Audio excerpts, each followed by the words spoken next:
من وحي ضرب الأحذية، شعر الأراجوز العجوز. عنوان 4 سرم.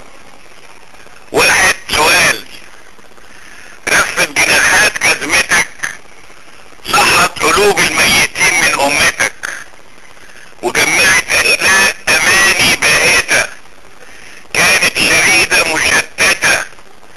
يا أيها الزيدي صبحت المنتظر، حتى أنا اللي يئست، جف الدم في عروقي يبست، دمعي إلى كافة شجوني وانفجر.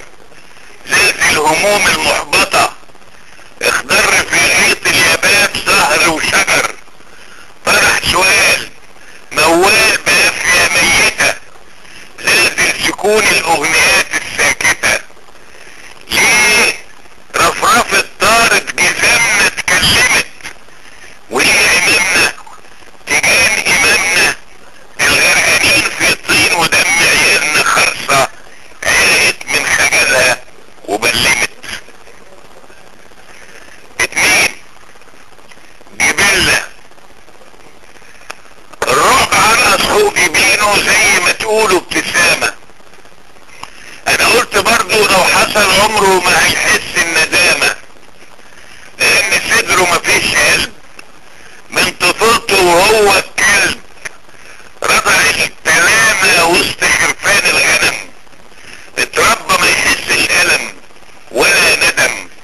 ولذا اذا اتفاجئوا الجزم بالصدفة تاخده على المشم وتبطحه زي الصنم راح يبتسم، حتى الرصاصة صدفة لما تجرحه ما يخر دم.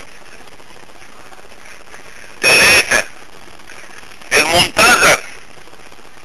صدفة ولقطها في لحظة زيد العراق المنتظر، صبحت على حدود الخطر وجهة نظر، لا يحس بيها اللي عماه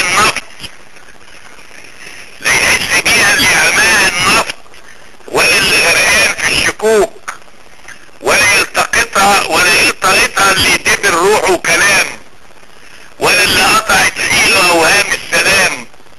حكام زعماء او ملوك ملهاش شفاعة ولا صكوك، دي صدفة من صنع القدر، ولقطها مهدي منتظر هزم الهزيمة وانتصر.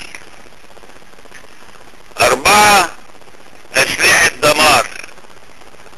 دي من علامات ياما يا غجر، تخرج عن المألوف كما لغى من فجر.